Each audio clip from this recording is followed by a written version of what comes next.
If marriage is a contract, I miss the asterisk about the fine print. My name is Rick Mason, and I've spent the last 12 years thinking I understood the terms of my agreement with Valerie. Turns out, I was reading the wrong document entirely. The coffee maker gurgled to life at 6:15 a.m., same as every weekday morning.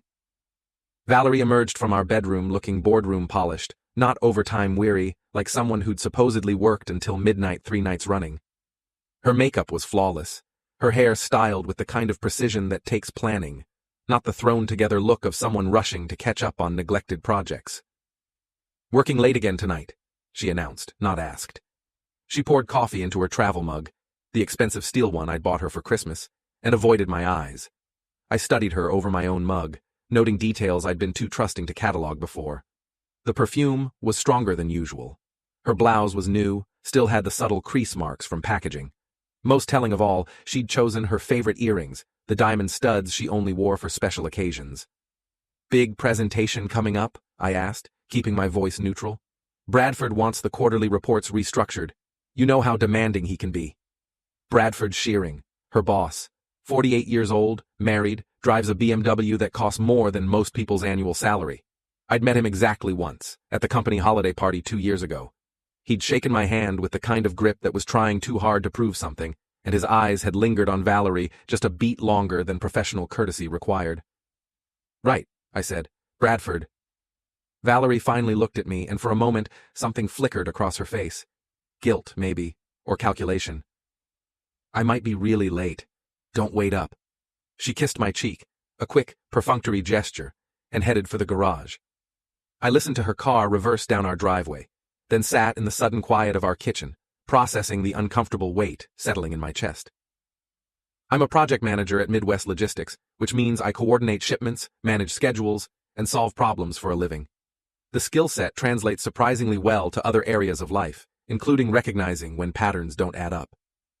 Valerie's pattern had been shifting for months, and I'd been willfully blind to what the data was telling me. 3 late nights this week, 2 emergency meetings over the weekend, a credit card statement showing lunch charges at restaurants across town when she'd claimed to be eating at her desk, the wine I'd bought for our anniversary, her favorite vintage, sitting untouched in our refrigerator while she claimed to be too stressed to relax. I called Pete, my best friend and the owner of Murphy's Tavern downtown. He answered on the second ring, sounding like he'd been awake for hours despite the early time. "Rick, what's eating you?" "How do you know something's eating me?" "Because you never call before 8 unless there's a problem. What's going on?" I explained about Valerie's recent behavior, the inconsistencies, the growing distance between us. Pete listened without interrupting, which was one of his better qualities as a friend and a bartender. "You think she's cheating?" he said when I finished. The word hung in the air like smoke. I hadn't said it out loud yet, hadn't even fully formed the thought in my own mind, but hearing Pete voice it made everything click into place. "Yeah," I said. "I think she is." "What are you going to do about it?" Good question. The old Rick, the trusting husband who bought anniversary wine and expensive travel mugs, would have confronted her directly, would have asked for an explanation and believed whatever story she spun.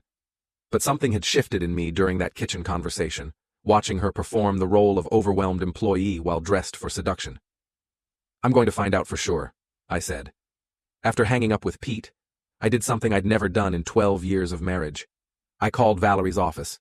The receptionist, a cheerful woman named Linda, answered on the 3rd ring. "Packaging Solutions, how may I help you?" "Hi Linda, this is Rick Mason, Valerie's husband. I was hoping to surprise her with lunch today. Is she in meetings all afternoon, or would she have some free time?" "Oh, how sweet. Let me check her calendar." I heard keyboard clicking. "Actually, she's got a pretty light day today. Just a 2 o'clock with Mr. Shearing, but that should wrap up by 3. Want me to let her know you're coming?" "No, that's okay. I want it to be a surprise." I hung up and stared at my phone. A light day. 1 meeting. Not the crisis-level workload she'd been describing for weeks. Before we dive deeper into this story, I have one small request. Please subscribe, drop a like, comment, and hit that hype button to boost this channel so more people can discover these incredible Reddit stories.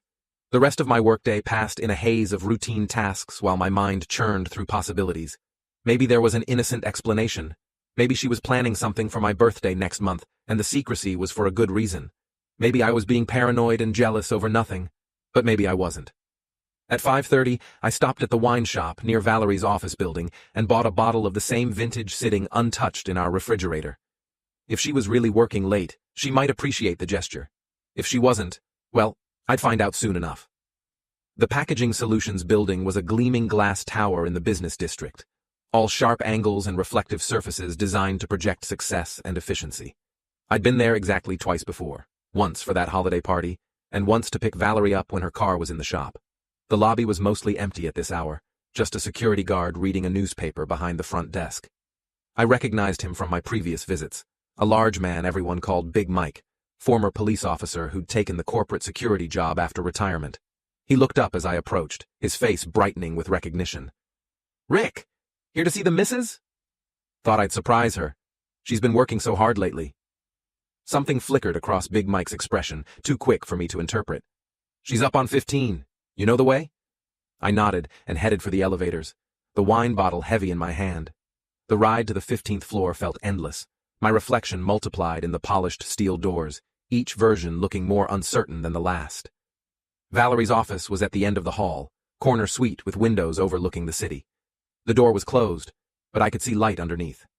I raised my hand to knock, then hesitated. Through the frosted glass panel beside the door, I could make out shapes moving inside. 2 shapes. I stepped closer, my heart hammering against my ribs. The glass was designed for privacy, but from the right angle, you could distinguish basic forms and movements. What I saw made my stomach drop like a stone. Valerie was sitting on her desk, her legs wrapped around someone standing between them. Bradford Shearing, his expensive suit jacket draped over a chair, his hands tangled in her hair. They were kissing with the kind of desperate intensity that spoke of long-suppressed desire finally unleashed. Scattered across the desk around them were the quarterly reports she'd claimed needed restructuring, the papers that were supposedly keeping her at the office until midnight, requiring weekend emergency meetings, demanding so much of her time and attention. I stood frozen in that hallway, watching my marriage dissolve through frosted glass while holding a bottle of wine I'd bought to surprise my wife. The scene felt surreal, like something happening to someone else, until Bradford's hand moved to the buttons of Valerie's blouse and reality crashed back into focus. I turned and walked away.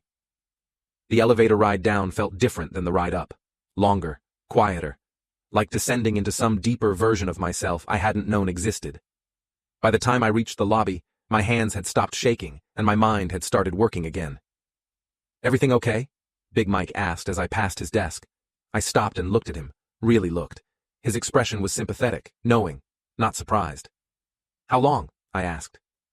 He glanced around the empty lobby, then met my eyes. "Couple months, maybe more." "I'm sorry, Rick. I thought about saying something, but it wasn't my place." I nodded. "Thanks for being honest. What are you going to do?" I hefted the wine bottle, feeling its weight. "I'm going to think about that." The drive home gave me plenty of time to think. By the time I pulled into our driveway, I'd made several decisions. First, I wasn't going to confront Valerie tonight, or tomorrow, or anytime soon. Confrontation was what the old Rick would have done, and the old Rick was the kind of man who got played for a fool. Second, I was going to document everything, every lie, every inconsistency, every piece of evidence I could gather. If this marriage was ending, and after what I'd witnessed, I couldn't see how it wouldn't, I wanted to control how it ended. Third, I was going to make sure Valerie and Bradford understood that actions have consequences. I spent the evening researching divorce lawyers online, while Valerie's dinner grew cold in the microwave. She finally came home at 11:15, looking appropriately disheveled for someone who'd supposedly spent 6 hours restructuring reports. "Sorry I'm so late," she said, not meeting my eyes. "Bradford had some last-minute changes he wanted implemented." "I'm sure he did."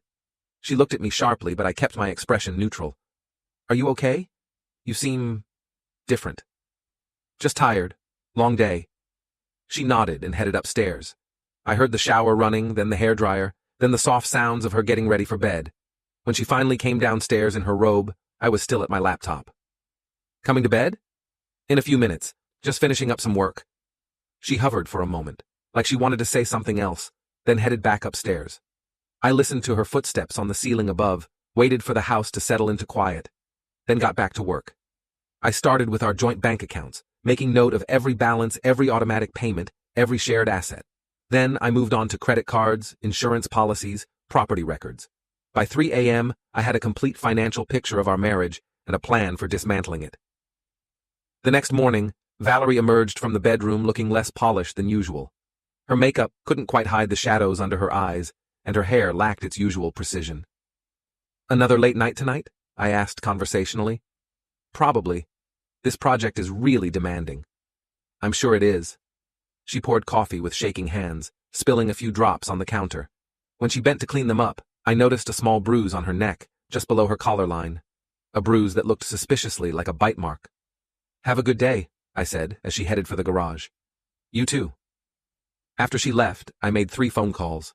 The first was to our bank, requesting new account access codes and temporary holds on our joint credit cards due to suspicious activity. The second was to a locksmith, scheduling an appointment for that afternoon. The third was to Pete. "I need a favor," I told him. "Name it." "I need to borrow your cousin Danny, the one who works in IT." "The hacker? The computer specialist?" Pete chuckled. "What are you planning, Rick?" I looked out the kitchen window at the house I'd shared with Valerie for 8 years, the garden we'd planted together, the life we'd built on what I now understood was a foundation of lies. "I'm planning to play for keeps." The locksmith arrived at 2:30, a weathered man named Carl who asked no questions about why I wanted every lock in the house changed. While he worked, I methodically went through Valerie's belongings, photographing anything that might be relevant later. Credit card statements hidden in her jewelry box. A second cell phone tucked behind books on her nightstand.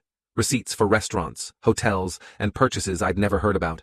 The second phone was the real treasure. Password protected, but Valerie had always been predictable with her codes. Our anniversary date got me access to months of text messages between her and Bradford, each one more damning than the last. "Can't wait to feel you inside me again," read one from 3 days ago. "Rick suspects nothing.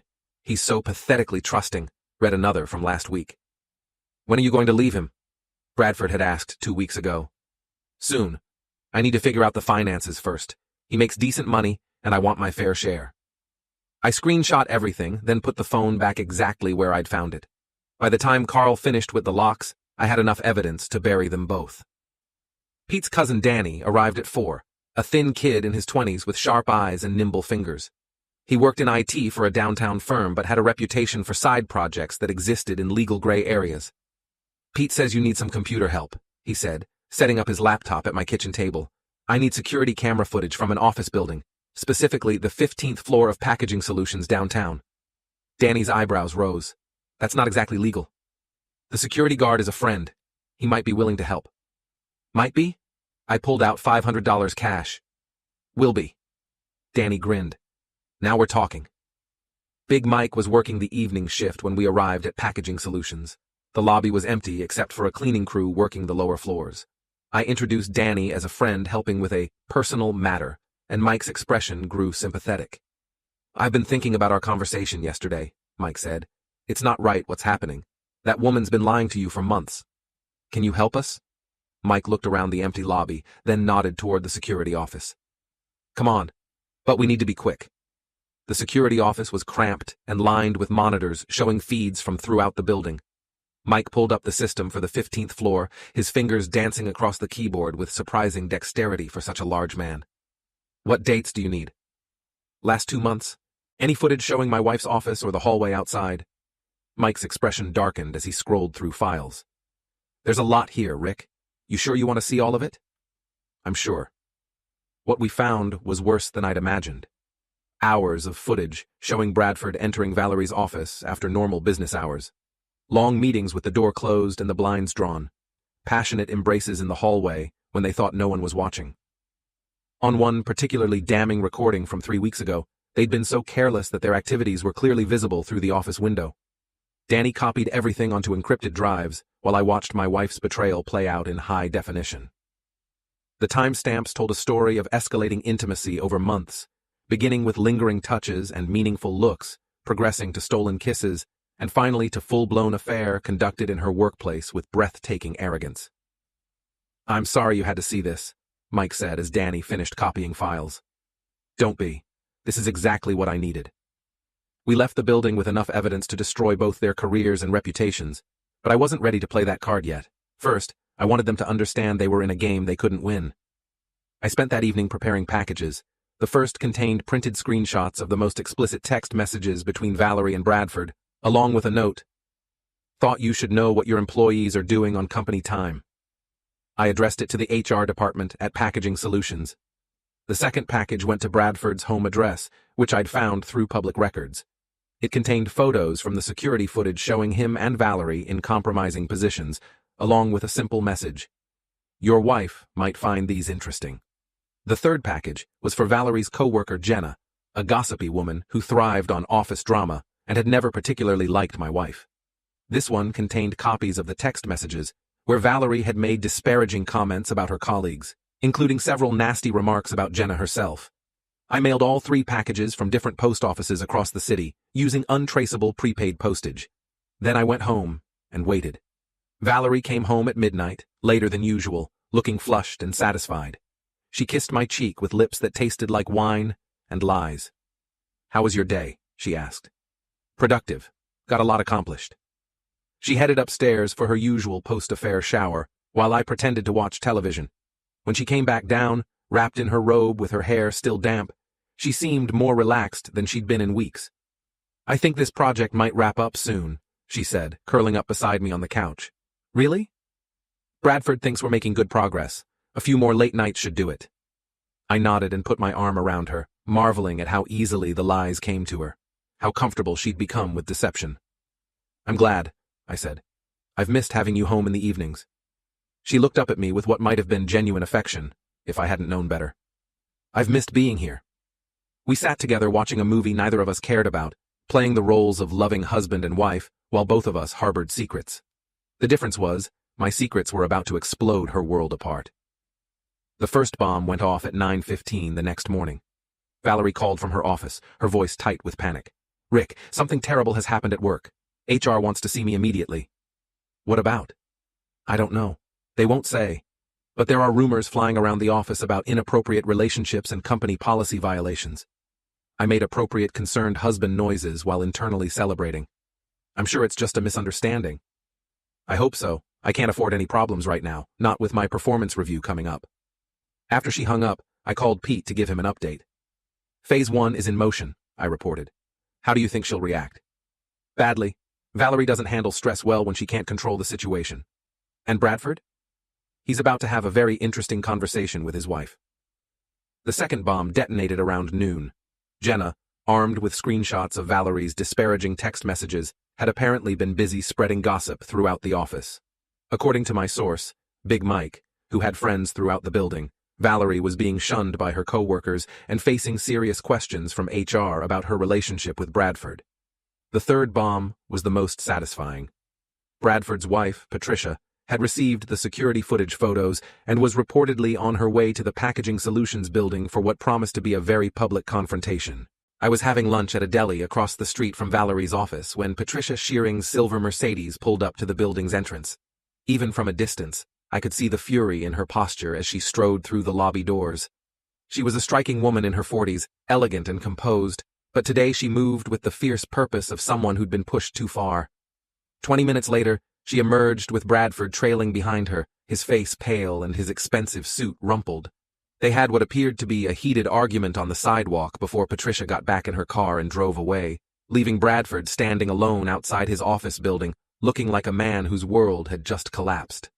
My phone rang as I watched Bradford stumble back into the building. Rick? Valerie's voice was barely above a whisper. Can you come pick me up? What's wrong? Everything. Just... Please come get me. I found her waiting in the lobby, clutching a cardboard box containing her personal belongings.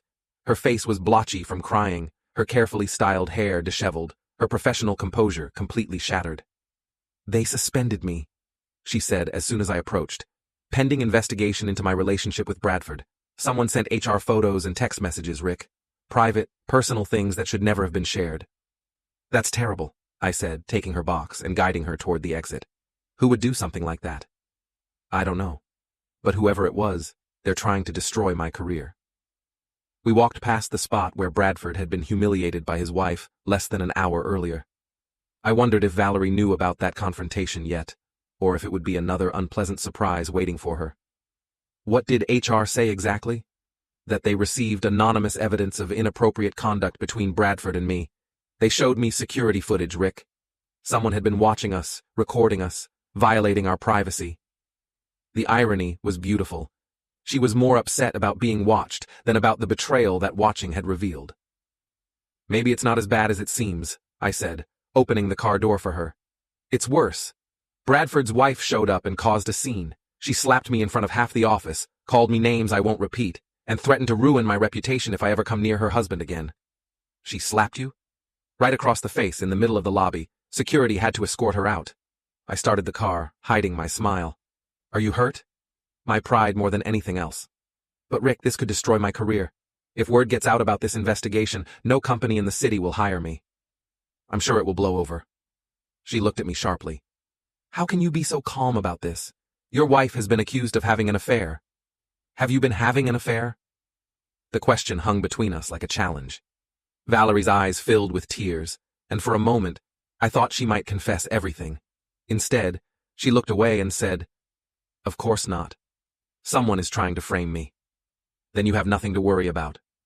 We drove home in silence, Valerie staring out the window while I processed the success of my first strike. Her career was damaged, her reputation in tatters, her relationship with Bradford exposed and complicated by his wife's intervention. But this was just the beginning. When we pulled into our driveway, Valerie reached for her purse to get her house keys. I watched her face as she tried the front door and found it wouldn't open. That's strange, she said, trying again. My key isn't working. Really? Let me try mine. I used one of the new keys Carl had given me, and the door opened smoothly. Valerie stared at the lock, then at me, confusion replacing the tears in her eyes. When did you change the locks? Yesterday. We've been having some problems with the back door sticking, so I had a locksmith come out and service all of them. He said the front lock was worn and needed replacing. It was a plausible lie, and under normal circumstances, she might have accepted it. But these weren't normal circumstances. Valerie was already paranoid, already looking for threats and conspiracies. The timing of the lock change, coming right after her suspension, was too convenient to ignore. You changed the locks yesterday, she repeated slowly. That's right. The same day someone sent evidence of my affair to HR. Alleged affair.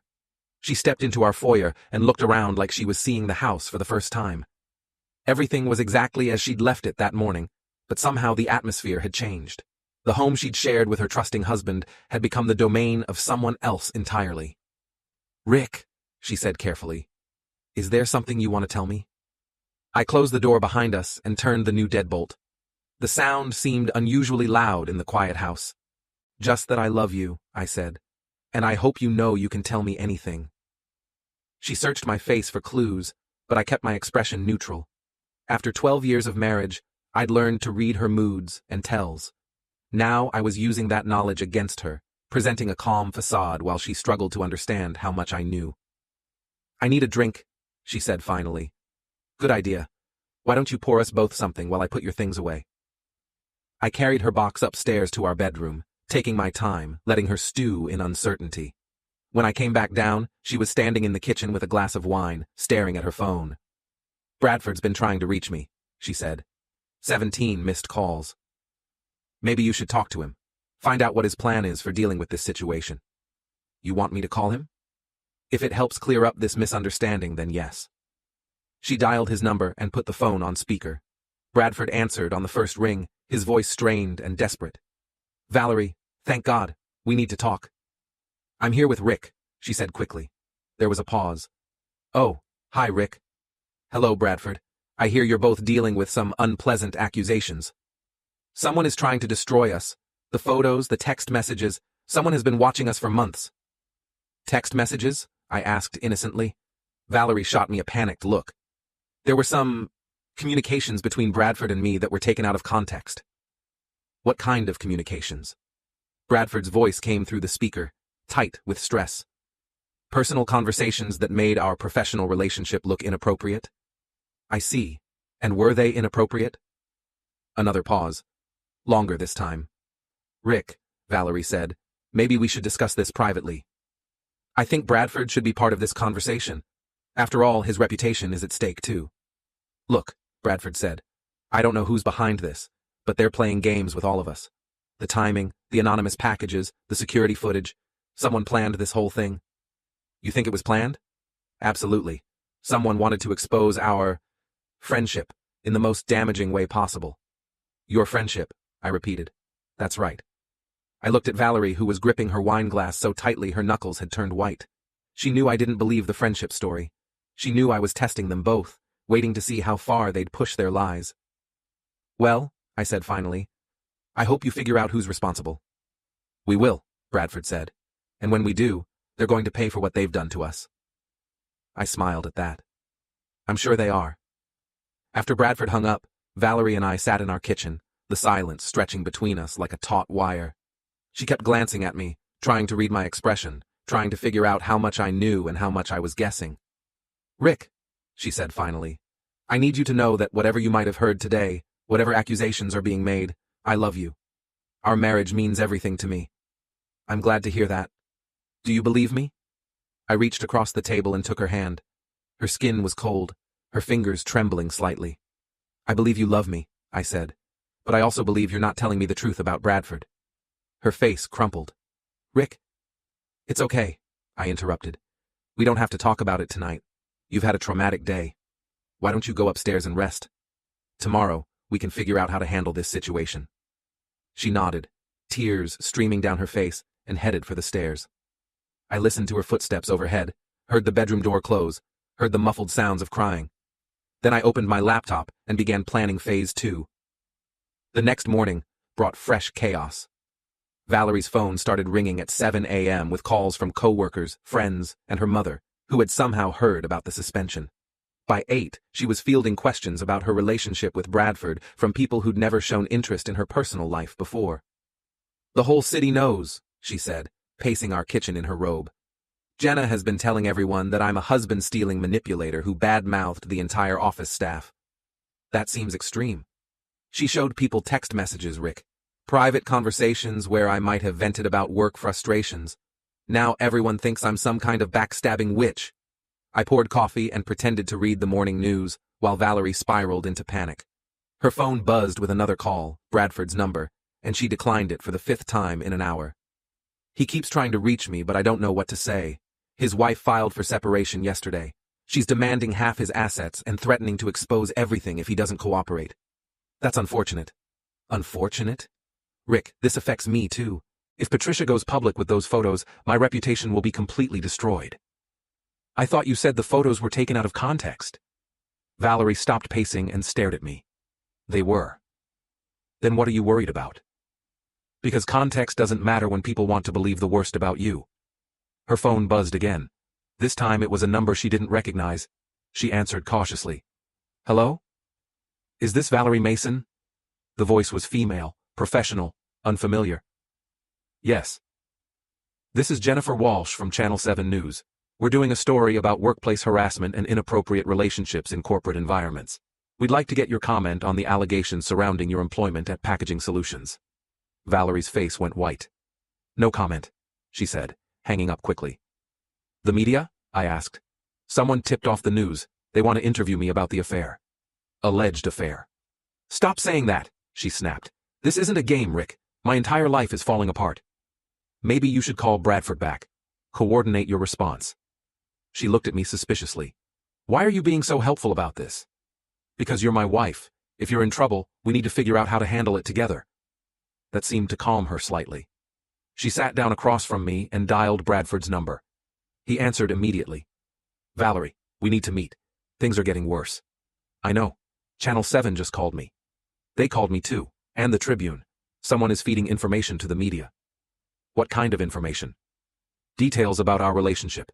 Dates, times, locations. Whoever's doing this has been documenting everything. I kept my expression neutral while internally celebrating. The media attention was an unexpected bonus, but it made perfect sense. A story about corporate executives abusing their power for personal gain would generate plenty of interest, especially with photographic evidence. We need to get our stories straight, Bradford continued. If we're going to deny everything, we need to be consistent. Deny everything? Valerie asked. What choice do we have? If we admit to the affair, we're both finished. Your marriage is over, my divorce will cost me millions, and neither of us will ever work in this industry again. Valerie looked at me while Bradford spoke. I could see her weighing options, calculating risks, trying to determine which lies would cause the least damage. Rick is here, she said finally. Put me on speaker. She did, and Bradford's voice filled our kitchen. Rick, I want you to know that despite what people are saying, Valerie and I have never had an inappropriate relationship. We're colleagues and friends, nothing more. I appreciate you clarifying that, I said. Someone has been stalking us, taking photos out of context, manufacturing evidence to make our professional relationship look like something it isn't. That's a serious accusation. It's the only explanation that makes sense. The timing, the coordination, the media involvement, this is a calculated attack on both of us. Any idea who might be responsible? We're working on that. But in the meantime, we need to present a united front. Deny everything, question the authenticity of the evidence, and focus on the violation of privacy. Sounds like a solid strategy, I said. After Bradford hung up, Valerie studied my face carefully. You're being very understanding about this. What's the alternative? If someone is trying to frame you, then we need to fight back. And if someone isn't trying to frame me? The question hung between us like a challenge. She was testing me, trying to gauge how much I suspected, how much I'd accept. Then we'd have a different conversation, I said. She nodded and went upstairs to get dressed. I heard her on the phone with someone, probably a lawyer, discussing her options. While she was busy, I made a call of my own. Danny, it's Rick. I need another favor. What kind of favor? The kind that involves social media and public relations. An hour later, Danny arrived with his laptop and a mischievous grin. We set up in my home office while Valerie was still upstairs, and he showed me what he'd prepared. I created anonymous accounts on all the major platforms, he said. Twitter, Facebook, Instagram, Reddit. Each one has a different persona, but they're all sharing the same content. He pulled up a Twitter account called Corporate Whistleblower with a generic avatar and no identifying information. The bio read, exposing corruption and abuse in the workplace. The beauty of social media is that once something goes viral, it takes on a life of its own, Danny explained. I post the evidence, other people share it, and suddenly everyone's talking about it. He showed me the first post, a side-by-side comparison of Valerie's public statements about working late and security camera timestamps showing her in Bradford's office during those same hours. The caption read, when working late means something else entirely. Corporate corruption. Workplace affair. How many followers do you have? Started with 0 yesterday, up to 5,000 now. The story is getting picked up by local news accounts and gossip blogs. Perfect. Danny posted several more items over the next hour. Screenshots of text messages with identifying information redacted, photos from the security footage with faces blurred but bodies clearly recognizable, and a timeline of the affair that painted a picture of systematic deception and abuse of company resources. The key is to let other people draw their own conclusions, Danny explained. I'm not making accusations, I'm just presenting facts and letting the internet do what it does best. Which is? Destroy people who lie about their affairs. By noon, Ram packaging scandal was trending locally. The story had been picked up by 3 news outlets, 2 gossip blogs, and dozens of social media accounts. Valerie's name wasn't mentioned directly, but anyone who worked in the business community could easily identify the players involved. Valerie came downstairs looking haggard. She'd been on the phone all morning with lawyers, friends, and family members, trying to manage the crisis. It's everywhere, she said, showing me her phone. Someone posted our photos on Twitter. They blurred our faces, but everyone knows it's us. Have you talked to Bradford? He's in full panic mode. His lawyer told him to expect a subpoena from his wife's divorce attorney. They want all his communications, financial records, everything. That's standard procedure in divorce cases. Rick, there's something I need to tell you. Here it comes, I thought. The confession, the tears, the plea for forgiveness. I haven't been completely honest with you about my relationship with Bradford. Oh? We did develop feelings for each other, but we never acted on them. The photos make it look like more than it was, but I swear to you, we never crossed that line. It was a masterful lie, technically admitting to emotional infidelity while denying physical betrayal, giving me just enough truth to seem honest while hiding the worst of her behavior. I see. Are you angry? I'm disappointed that you weren't honest with me from the beginning. I was afraid of how you'd react. I thought I could handle the situation on my own, end things with Bradford before they went too far. And did you? End things? Yes, that's why someone is targeting us now.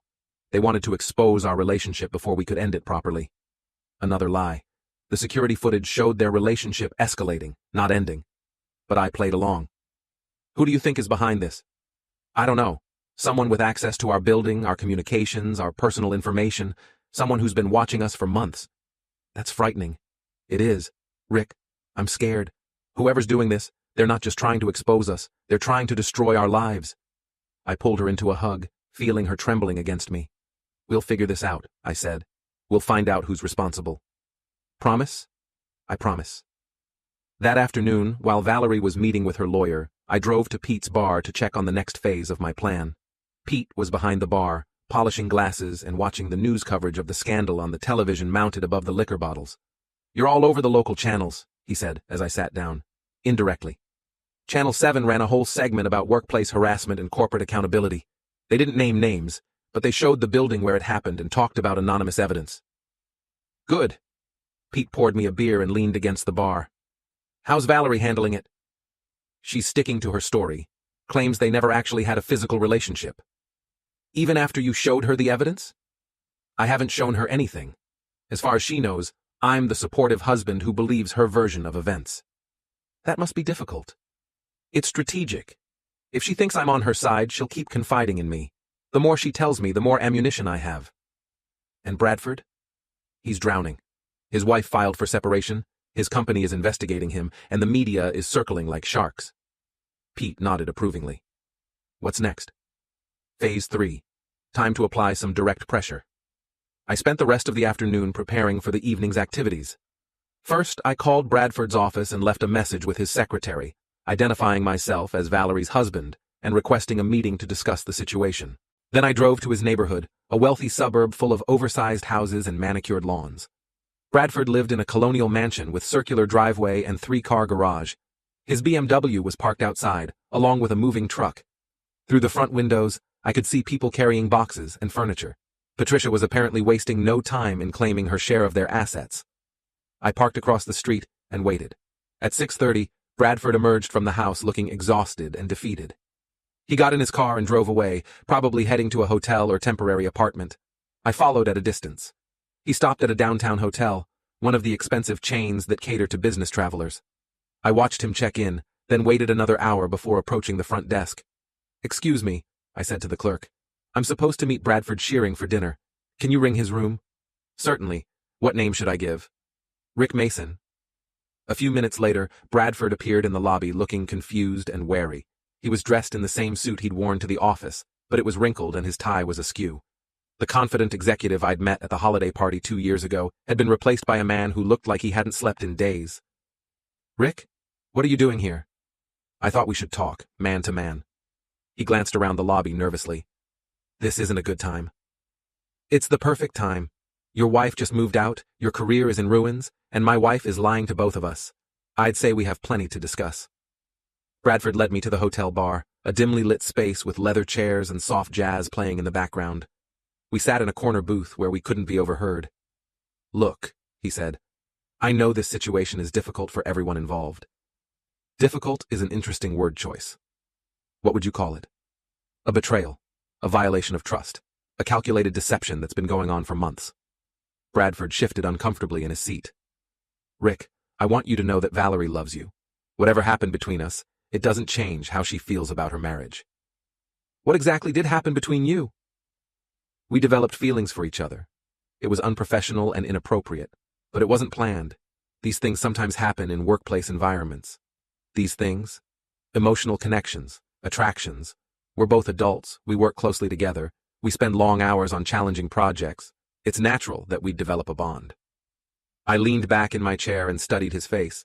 He was still lying, still trying to minimize what had happened, still protecting himself and Valerie from the full consequences of their actions. Bradford, I've seen the security footage. His face went pale. What security footage? The footage that shows you and my wife having intercourse on her office desk, multiple times, over several months.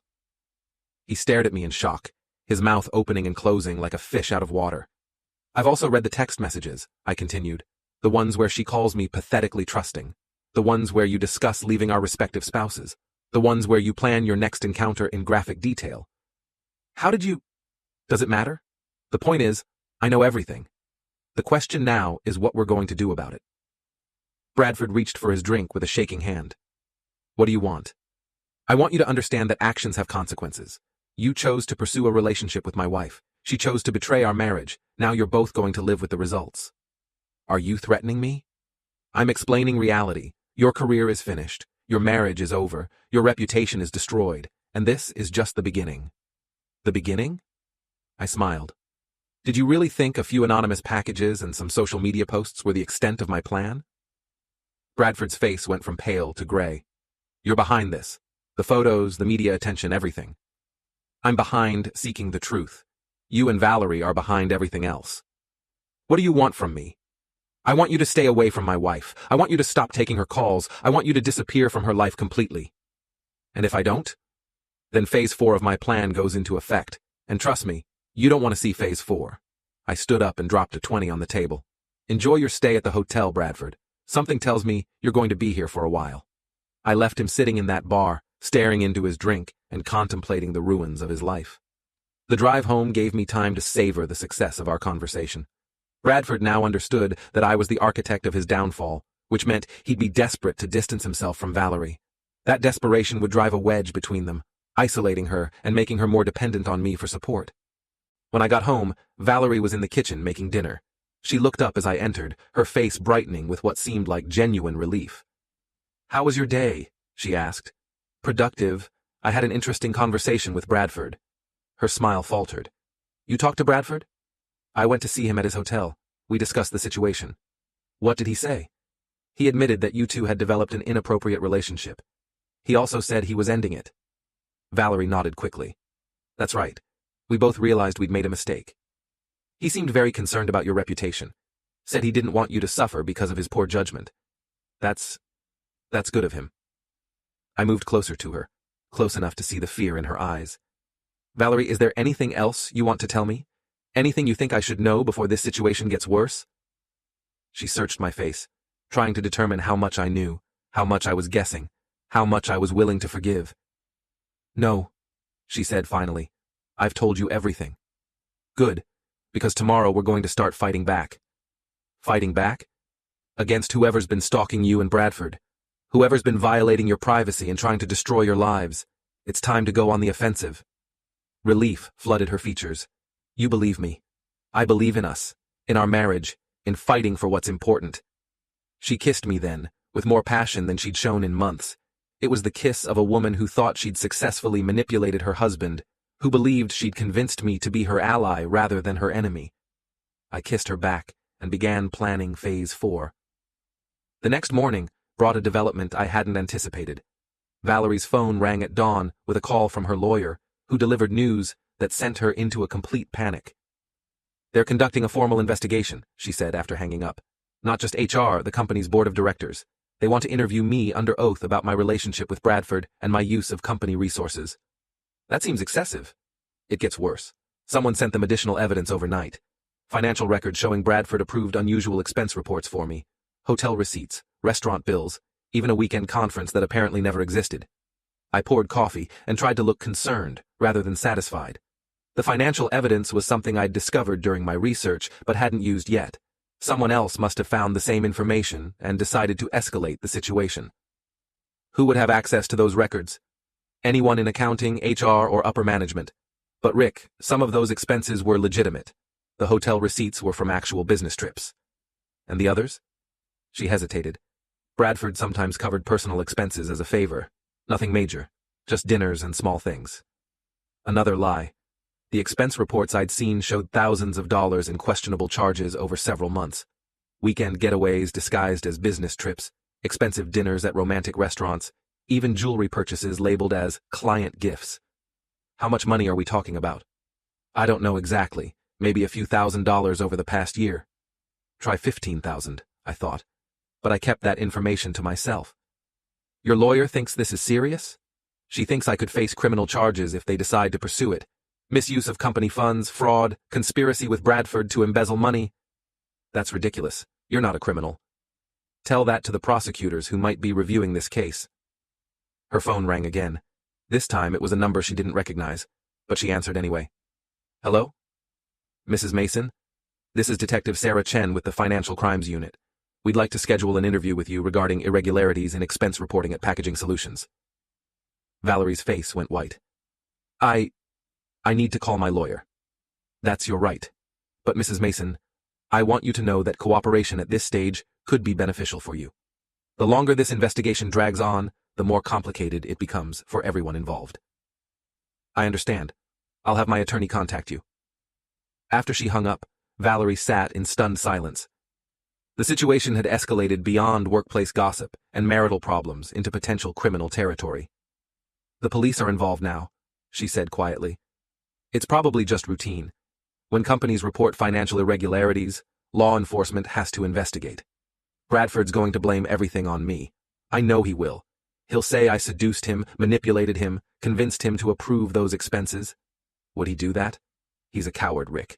When things get difficult, he looks for someone else to take the blame. I found it interesting that she was finally seeing Bradford clearly, now that their affair had collapsed into mutual recrimination and legal jeopardy. What are you going to do? Fight back. If Bradford wants to make me the scapegoat, I'll show them who really initiated this relationship. She went upstairs to call her lawyer while I processed this new development. The criminal investigation was an unexpected bonus, but it also complicated my plans. I needed to be careful not to appear too involved in the evidence gathering, especially now that law enforcement was paying attention. My phone buzzed with a text from Danny.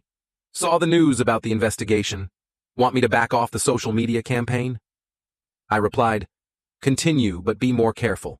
Focus on the workplace harassment angle.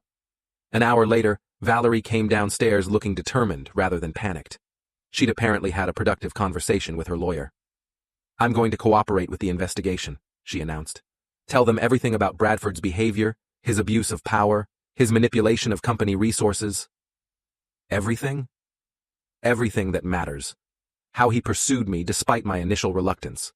How he pressured me into a relationship I didn't want.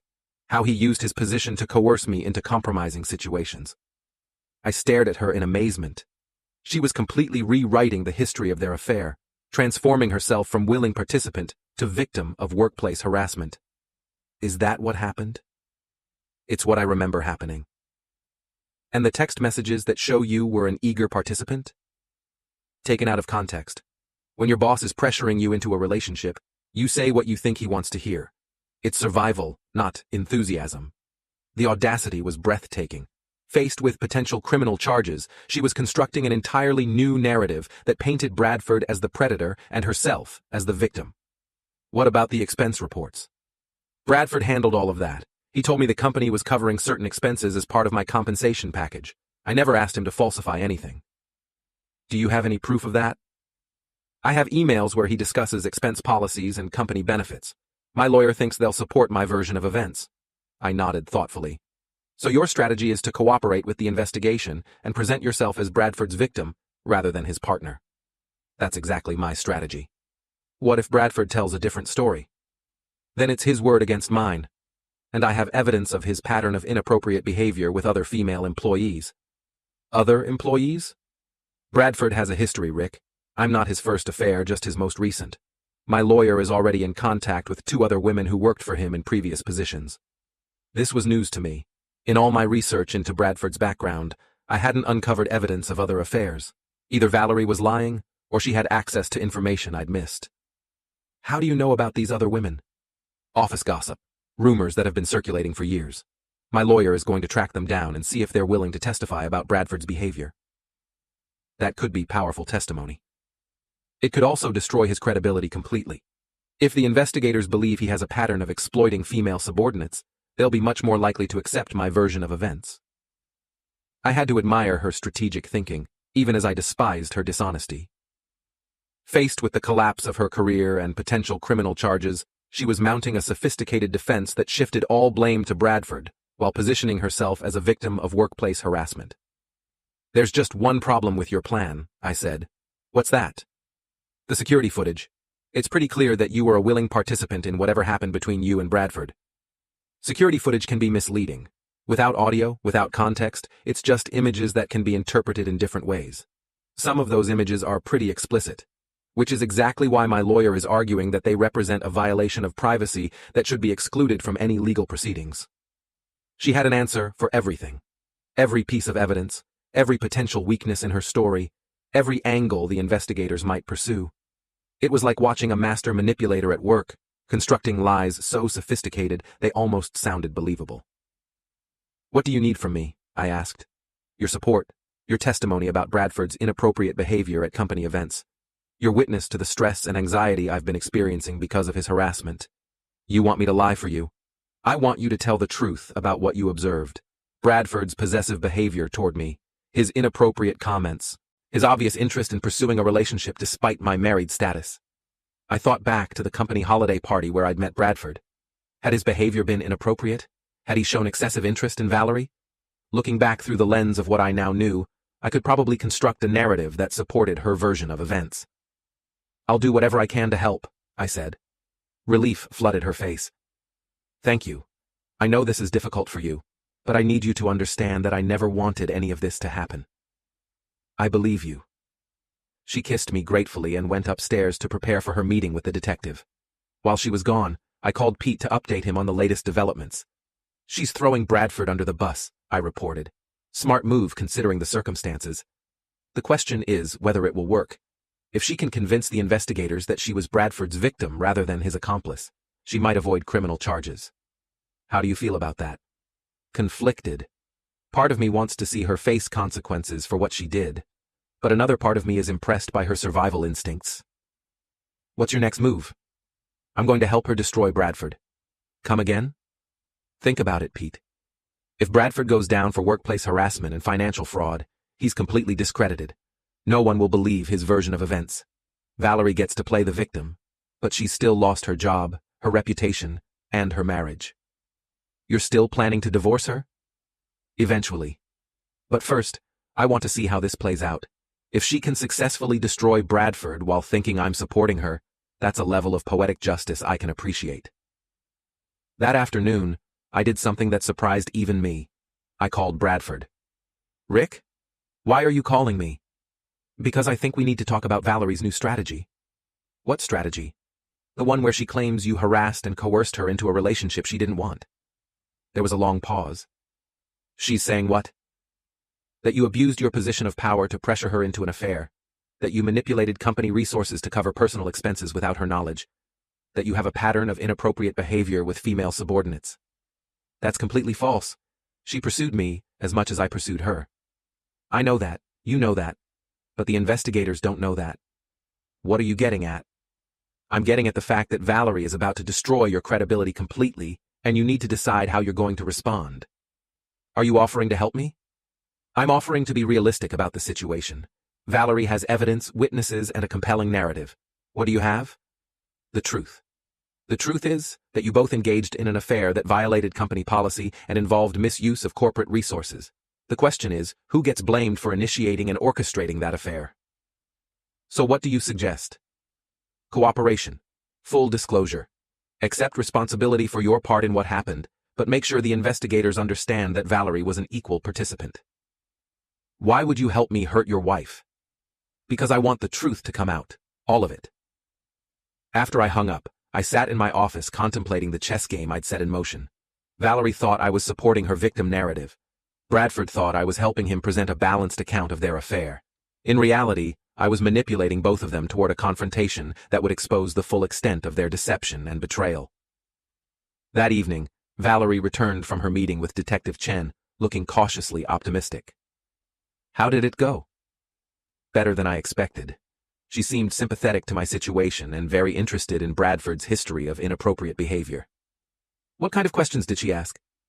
About the timeline of our relationship, about Bradford's management style and his treatment of female employees, about the expense reports and whether I understood how they were being processed. And your answers? Honest. I told her that Bradford created a hostile work environment that made me feel pressured to accept his advances.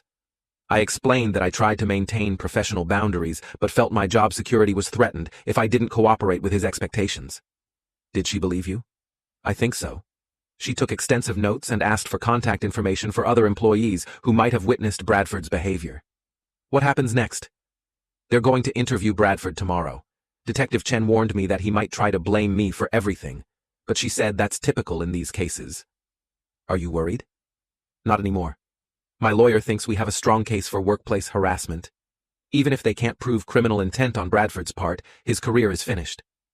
I nodded and put my arm around her. I'm proud of you for standing up to him. Thank you for supporting me through this. I know it can't be easy having your wife's affair investigated by the police. Alleged affair. She smiled at that. Right. Alleged. We spent the evening like a normal married couple, watching television and discussing our plans for the weekend.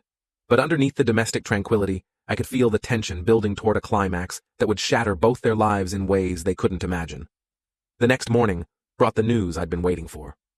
Bradford's interview with Detective Chen had apparently gone very badly. According to Valerie's sources in the office, he'd been arrested on charges of financial fraud and abuse of power. They arrested him? I asked, feigning surprise. This morning, his lawyer couldn't prevent it. Apparently, the evidence against him was overwhelming. What evidence? The expense reports, the security footage, testimony from other employees about his inappropriate behavior. And Rick, they found evidence of other affairs, just like I suspected. Other affairs? 2 former employees came forward with stories about Bradford's harassment. One of them had documentation going back 3 years. I felt a moment of genuine surprise. Either Valerie had been more thorough in her research than I'd given her credit for, or Bradford's pattern of behavior was more extensive than I'd realized. So, your strategy worked. Perfectly. Bradford is facing criminal charges, his reputation is destroyed, and I'm being viewed as a victim rather than a co-conspirator. What about your job? Still suspended pending the investigation. But my lawyer thinks I have grounds for a wrongful termination lawsuit if they don't reinstate me. And us? Our marriage? She looked at me with what appeared to be genuine affection. Stronger than ever. You stood by me when I needed you most, Rick. I won't forget that. I smiled and kissed her forehead. That's what marriage is about, supporting each other through difficult times. But even as I said the words, I was planning the final phase of my revenge. Bradford's arrest was satisfying, but it wasn't enough. Valerie had successfully manipulated the situation to avoid consequences for her betrayal, and that couldn't stand. It was time for her to learn that actions have consequences, even when you think you've cleverly avoided them. 3 weeks after Bradford's arrest, Valerie seemed to believe she'd successfully navigated the crisis. The criminal investigation had cleared her of any wrongdoing, her lawyer was negotiating a settlement with Packaging Solutions, and the media attention had largely moved on to other scandals. She'd even started talking about our future together, making plans for a vacation and discussing the possibility of renewing our wedding vows as a symbol of our strengthened marriage. I've learned so much about myself through this experience, she said over dinner at our favorite restaurant. About what's really important, about the value of having a partner who stands by you no matter what. I'm glad something positive came out of such a difficult situation. Bradford's sentencing is next week. My lawyer thinks he'll get 2 years for the financial fraud charges. That seems appropriate. I almost feel sorry for him. His wife took half his assets in the divorce, his career is over, and now he's going to prison. All because he couldn't control his impulses. The irony was perfect.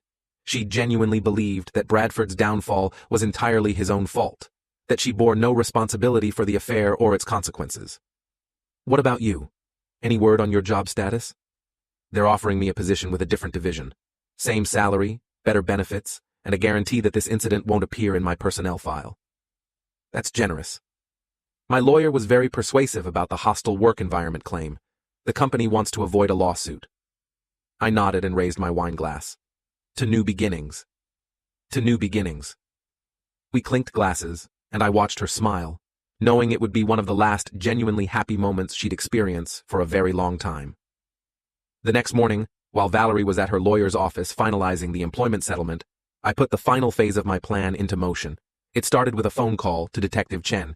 Detective, this is Rick Mason. I have some additional information about the Packaging Solutions case that I think you should see. What kind of information, Mr. Mason? Evidence that my wife wasn't entirely truthful during her interview. Evidence that shows she was an equal participant in the affair and the financial fraud. There was a pause. Are you sure you want to provide evidence against your wife? I'm sure I want the truth to come out.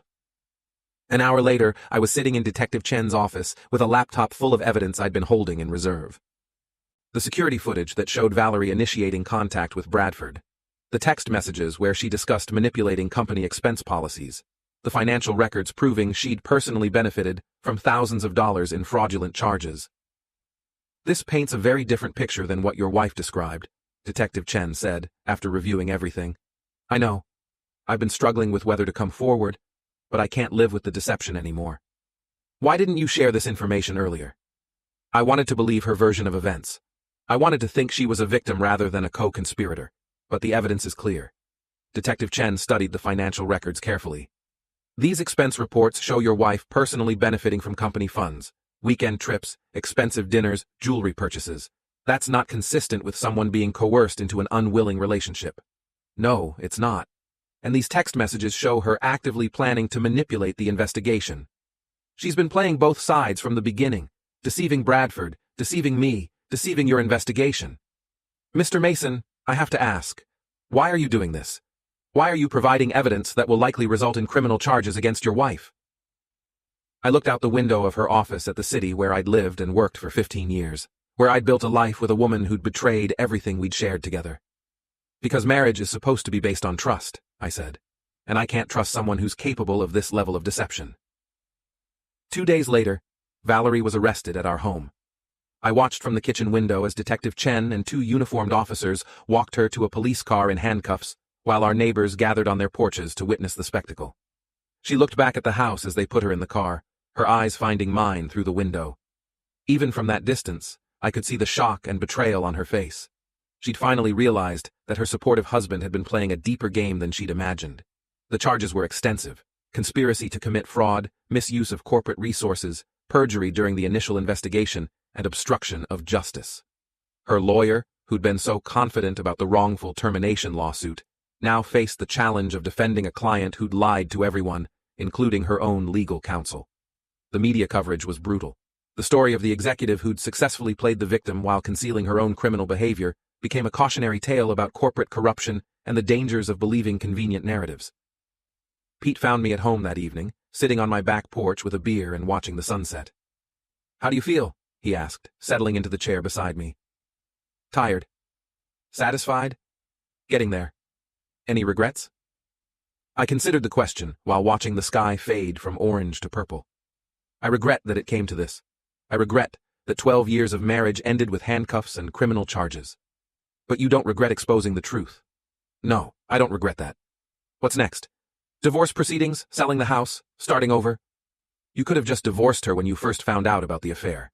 Saved yourself months of planning and manipulation. I could have, but then she would have gotten away with it. She would have spun some story about growing apart, about needing space, about the marriage running its course. She would have taken half our assets and moved on with Bradford or someone like him.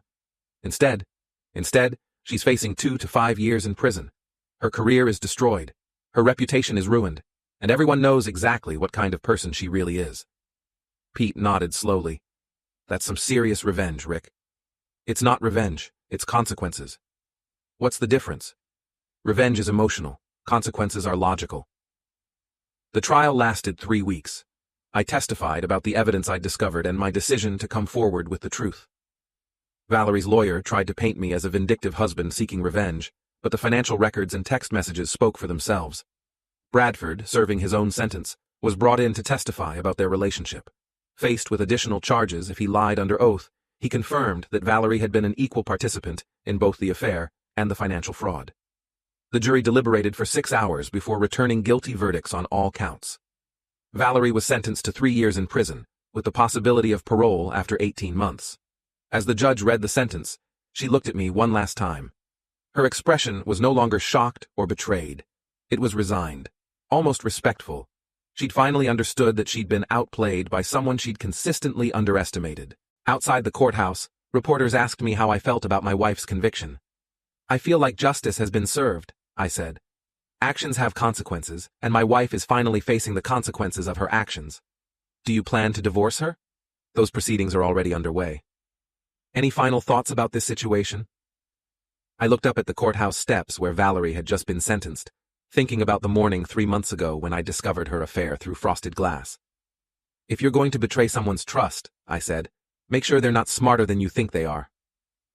6 months later, I was living in a downtown apartment, working the same job, drinking at Pete's bar on Friday nights. The house had sold quickly, and after legal fees and asset division, I'd walked away with enough money to start fresh. Valerie wrote me letters from prison, apologizing for her betrayal and asking if we could reconcile when she was released. I read each letter once, then filed them away without responding. Some people might call what I did cruel or excessive. They might argue that I should have simply confronted her about the affair and ended the marriage like a civilized adult. But those people have never watched their spouse betray everything they'd built together while calling them pathetically trusting. They've never seen someone they loved transform into someone they couldn't recognize. They've never learned that sometimes the only way to deal with a master manipulator is to become better at the game than they are.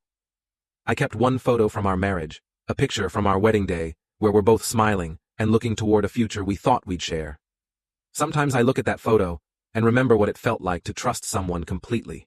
Then I remember what it felt like to discover that trust was misplaced, and I'm reminded why I did what I did. Actions have consequences, always. Even when you think you're smart enough to avoid them. Especially then.